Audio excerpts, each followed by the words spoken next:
Okay, so good morning or hello, depending on where you are. Can everybody hear me okay? Yeah, great. Okay. So I thought I'd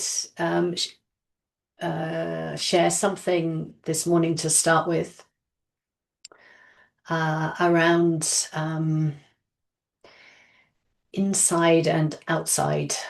Um, so there are various concepts that we work with. Yeah, mental structures that perception and delusion impose on our experience. That's one way of putting it. How we make sense of what's happening through various concepts. Maybe I mean, I'm just going to go into one pair, but I'll mention a couple of others. So nama, as in nama rupa, so name and form. So nama, where we name things. This is one of the simplest way that we make sense of experience. We give things a name, and we give experience, part of an experience, a name, and therefore make it into a thing. So the garden, the kuti, um, Vajradevi, give ourselves names. So that's one that nama. Um, Time is another one. So this is interesting. It's about when things happen. So it's still about things, but it's about when things happen, whether it's in the past, whether it's in the future, whether it's present. And then space or location. So this is more about where things happen. I got that right. Yes. So, just to do with practice, sometimes we think about thoughts. Uh, thoughts are in the head.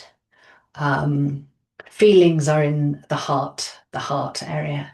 And so we attribute locations to things that are not necessarily accurate. None of these concepts are, they're sort of rough guides, if you like. Sometimes they're more accurate than others. Sometimes they're not accurate at all.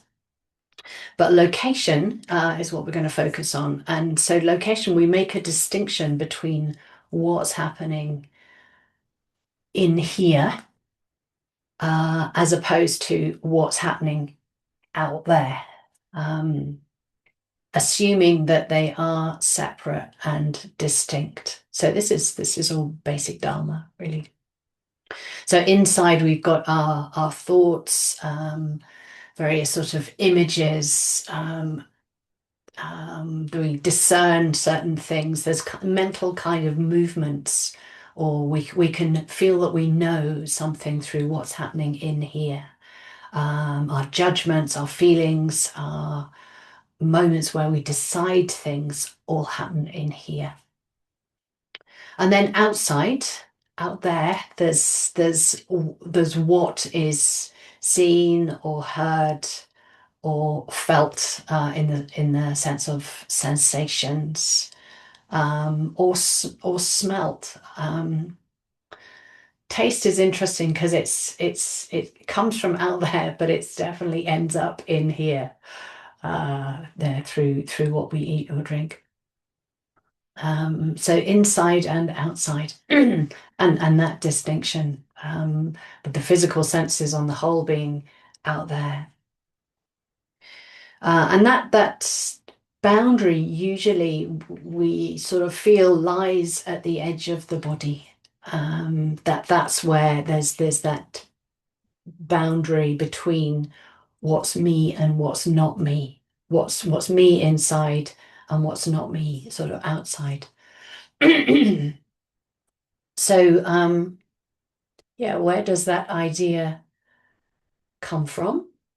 Um, it doesn't matter in that way. It's part of our perceptual apparatus.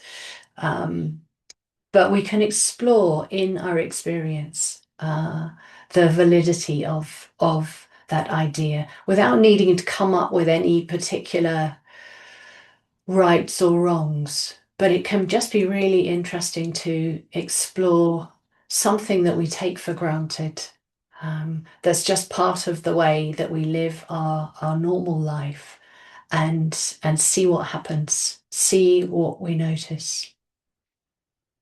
So I'm going to lead through uh, a meditative exercise at the beginning of the sit. I'll let us settle first. And I've taken this very loosely, taken the idea anyway from someone called Angelo DeLulo, who's an quite sure what he is, but he's started off in I think in Zen and then has had certain experiences and realizations maybe of the more Advaita style. But anyway, we're going to this exercise, but I just wanted to mention him because that's where I found it in this particular form. Oh, excuse me. So if you'd like to set yourselves up to sit.